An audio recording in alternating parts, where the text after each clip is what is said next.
Hello friends, welcome back to my YouTube channel. और आज हम आ गए आप सभी का favourite show Mr and Mrs Parshuram का आज का एपिसोड का रिव्यू लेकर।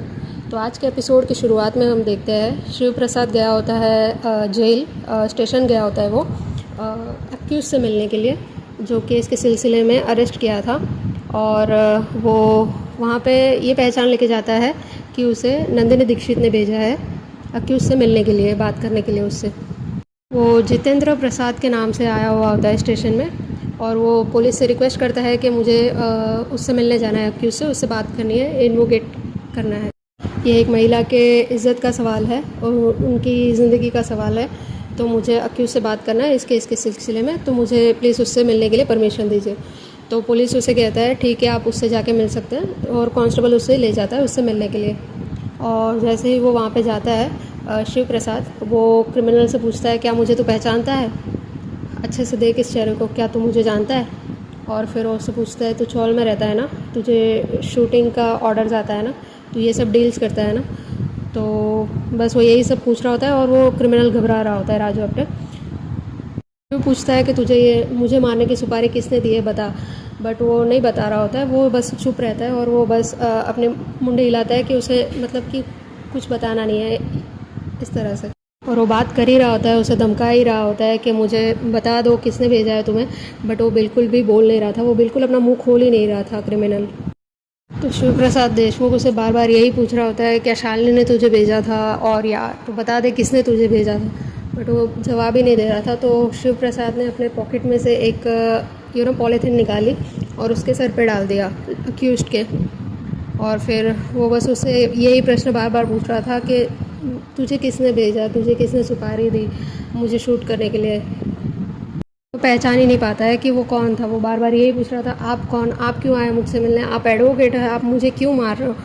फिर शिव प्रसाद देशमुख जो वो गेटअप करके आया था, तो वो निकालता है अपना बियर्ड्स, निकालता है अपना मुस्टैच, निकालता है अपना चश्मा रिमूव करता है, तब उसे पता चलता है कि वो कौन है। बट वो तभी भी नहीं बता रहा था कि वो शिव प्रसाद ही है, वो उसको पहचान रहा है। अक्यूज्ड कुछ नहीं बोल रहा था क्योंकि इट इज़ ऑब्वियस कि उसे पैसे मिल गए थे, तो वो उसे बता नहीं रहा था, वो रिवील नहीं कर रहा था कि उसे किसने भेजा है। तो शिव प्रसाद बोलता है तुम गब्बर के लिए काम करते हो ना, तुम्हें वही सुपारी देता है ना, मतलब कि किसी को मारने के लिए तुम शूटर हो, एक्सेट्रा एक्सेट्रा, ये सब बातें होती ही रहती है। तब तक पुलिस स्टेशन आ जाती है नंदिनी दीक्षित। तो पुलिस उससे पूछते हैं, इंस्पेक्टर उससे पूछते हैं कि तुम यहाँ कैसे, अभी तो तुमने किसी को भेजा था अक्यूज से मिलने के लिए। तो नंदिनी दीक्षित कहती है कि मैंने तो किसी को नहीं भेजा। तो पुलिस उसको बताता है जितेंद्र प्रसाद एडवोकेट, उन्हें आपने ही भेजा था अक्यूज से मिलने के लिए, उससे बात करने के लिए। तो नंदिनी दीक्षित बोलती है मैं तो ये नाम पहली बार सुन रही हूँ और मैंने किसी को भेजा ही नहीं है उनसे बात करने के लिए, मैं खुद ही उनसे बात करने के लिए अभी आई हूँ। तो वो लोग शॉक हो जाते हैं, तो आया कौन था करके। तो वो जैसे ही वहाँ पे पहुँचते हैं जेल जहाँ पे अक्यूज्ड को रखा है वहाँ तक, तब तक शिव प्रसाद वहाँ से चला गया होता है। कट टू नेक्स्ट सीन में हम देखते हैं शालिनी हॉस्पिटल में रहती है और चिंटू लेटा हुआ होता है बेड पे। तो डॉक्टर कहते हैं तुम्हारे बेटे को कोई खास चोट तो नहीं आई है, बस हाथ और पैर में थोड़ा घिस सा गया है गिरने की वजह से, बट वो ठीक है, अभी नॉर्मली है। तो चिंटू को बोलता है कि बेटा ध्यान रखो और इस तरह से रोड में भागते नहीं है, कुछ भी हो सकता है, बहुत बिज़ी रोड होता है, बिज़ी ट्रैफिक रहता है, तो तुम्हें बच्चों को इस तरह भागना नहीं चाहिए अकेले। फिर वो शालिनी को कहता है आप कैसी माँ हो, आप अपने बच्चे का ध्यान नहीं रख पा रही हो, अगर कुछ हो जाता तो शालिनी सोच रही होती है और वो बहुत ही धीमी आवाज़ में कहती है अब होने के लिए कुछ बचा ही नहीं है। तो डॉक्टर बोलता है सॉरी क्या कहा आपने, बट शालिनी बोलती है कि कुछ नहीं हुआ।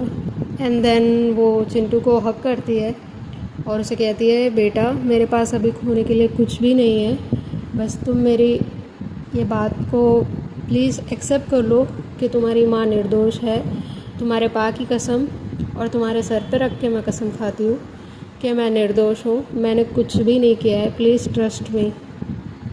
एंड देन वो चिंटू को हक करके रोने लगती है।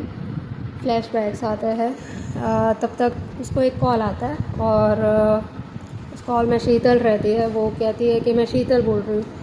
तो शालिनी बोलती है कि तुमने मुझे क्यों कॉल किया है। तो वो बोलती है बस तुम्हें एक गुड न्यूज़ देनी थी। तो शालिनी बोलती है क्या हुआ। तो शीतल ने कहा कि मैं शादी करने वाली हूँ। तो शालिनी ने कहा कि तो तुम मुझे क्यों बता रही हो।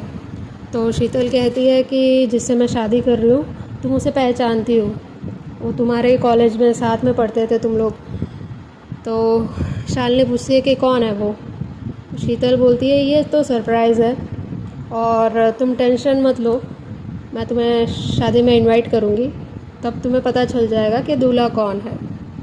यही सब बोल के शीतल कट कर देती है कॉल को और हम देखते हैं कि शीतल रेडी हुई होती है, दुल्हन के जोड़े में रहती है। सारे ऑर्नामेंट्स पहने होते हैं उसने शादी के।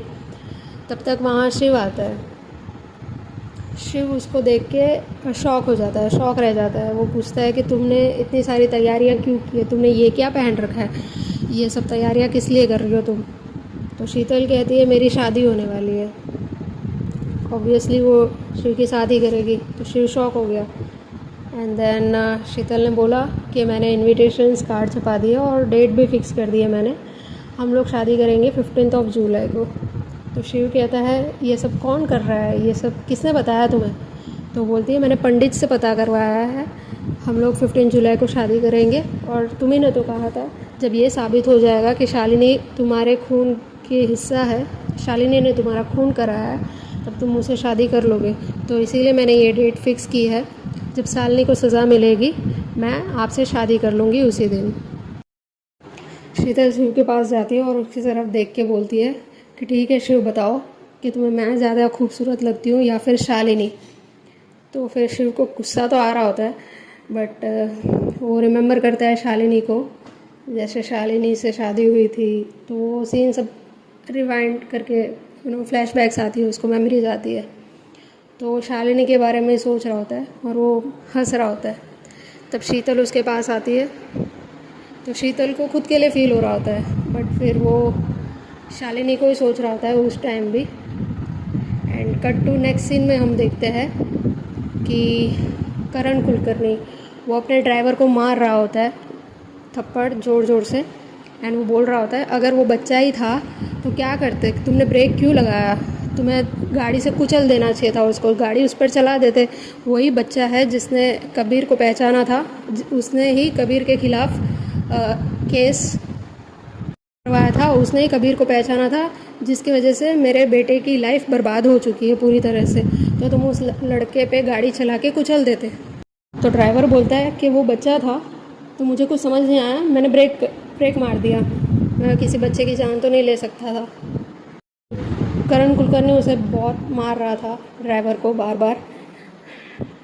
कबीर और मनीष भी थे वहाँ पे, तो उन्होंने भी रोकने की कोशिश की थी करण कुलकर्णी को, लेकिन वो रोक ही नहीं रहा था, वो मारे ही जा रहा था ड्राइवर को। तो फिर ड्राइवर बोला कि इसमें मेरी क्या गलती है सर, वो तो बच्चा था इसलिए मैंने ब्रेक लगा दिया था, और आपने तो किसी शालिनी को ही मारने के लिए कहा था, आपने उसकी फ़ोटो भी भेजी थी मुझे, बट वो बच्चा बीच में कहाँ से आ गया मुझे पता नहीं। मैं स्कूल के बाहर भी वेट ही किया था उन लोगों का, बट क्या आया तो वो बच्चा फंस गया था, जिसकी वजह से मैंने ब्रेक लगा दी। तो वो रुक ही नहीं रहा था और ड्राइवर को मारे जा रहा था, और कबीर भी समझा रहा था कि वो तो कब से वेट ही कर रहा था और इसकी क्या गलती है, वो तो अपना काम ही कर रहा था, वो शालिनी का वेट ही कर रहा था, लेकिन वो बच्चा आ गया तो इसकी क्या गलती, आप इसे मार क्यों रहे हो इतना। बट करण कुलकर्णी सुन ही नहीं रहा था, वो बस मारे जा रहा था ड्राइवर को, और वो बोल रहा था इसकी गलती कुछ नहीं है, लेकिन गाड़ी का नंबर तो मेरा है, कंपनी की गाड़ी है, वो नाम तो मेरा ही आएगा। बट मनीष बोल रहा है कि मेरे होते हुए आपके पे कोई इल्ज़ाम नहीं आएगा, मैं बचा लूँगा आपको किसी भी तरह से। फिर भी करण कुलकर्णी उसे मारे जा रहा था ड्राइवर को। बोलता है तुम ये गाड़ी ले जाना और किसी खाई में डाल देना या नदी में बहा देना इसको, और किसी को पता नहीं चलना चाहिए कि ये गाड़ी का नामो निशान नहीं होना चाहिए, मेरा नाम कहीं पर भी ख़राब नहीं होना चाहिए। बस आज के लिए इतना ही फ्रेंड्स, मिलते हैं नेक्स्ट वीडियो में। Thanks for watching, thank you.